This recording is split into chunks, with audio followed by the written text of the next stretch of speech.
వైద్యం ఆయన కూడా సొల్లి కబుర్లు చెప్పచ్చు. ప్రభుత్వ కళాశాలను డెవలప్ చేస్తాం, మీరు అందరూ వచ్చి చదువుకోండి. ప్రభుత్వ స్కూళ్ళు డెవలప్ చేస్తాం, మీరు అందరూ వచ్చి చదువుకోండి. ప్రభుత్వ ఆసుపత్రులు డెవలప్ చేస్తాం, మీరు వచ్చి వైద్యం చేయించుకోండి. దాని మీద ఇంట్రెస్ట్ చూపించట్లేదు పబ్లిక్.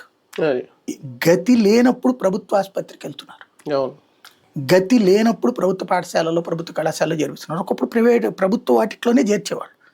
ఎందుకని? ఆ తర్వాతన మాస్టర్లను పెట్టినా లెక్చరర్లను పెట్టినా ఈ ల్యాప్సెస్ ఎట్లా ఉంటుంది? ఇప్పుడు ఒక లెక్చరర్ గారు పోయారు, ఒక టీచర్ గారు పోయారు, ఆ ప్లేస్లో రిక్రూట్ కావడానికి అక్కడ టైం పడుతుంది. డిఎస్సి నువ్వు 100 చేయాలి అక్కడ.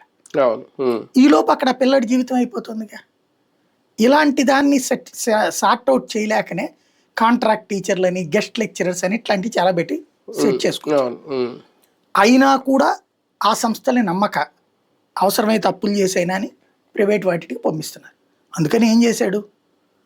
మధ్య తరగతి కూడా చదువుకోవడానికి వాళ్ళకు కూడా రేషన్ కార్డులు ఇప్పించాడు, వైట్ రేషన్ కార్డులు. కాబట్టినే కదా కార్పొరేట్ విద్య, కార్పొరేట్ వైద్యం అన్నటువంటిది. ఈ కార్పొరేట్ విద్య, కార్పొరేట్ వైద్యం నడిపించే వాళ్ళలో 100కి 80 మంది చంద్రబాబు గారి మనుషులని తెలియదా? మరి వాళ్ళని ఎందుకు పోషిస్తాడు ఆయన?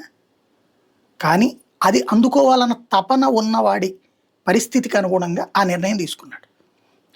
ఇదే సందర్భంలో ఒక ప్రయోజనం చేకూరింది వీళ్ళకి. ఆ బుర్రగాళ్ళకి అర్థం కాదు కానీ, అదివరకు 1,00,000 రూపాయలు వసూలు చేసేవాడిని ఇక్కడ ఇతను టార్గెట్ పెట్టాడు.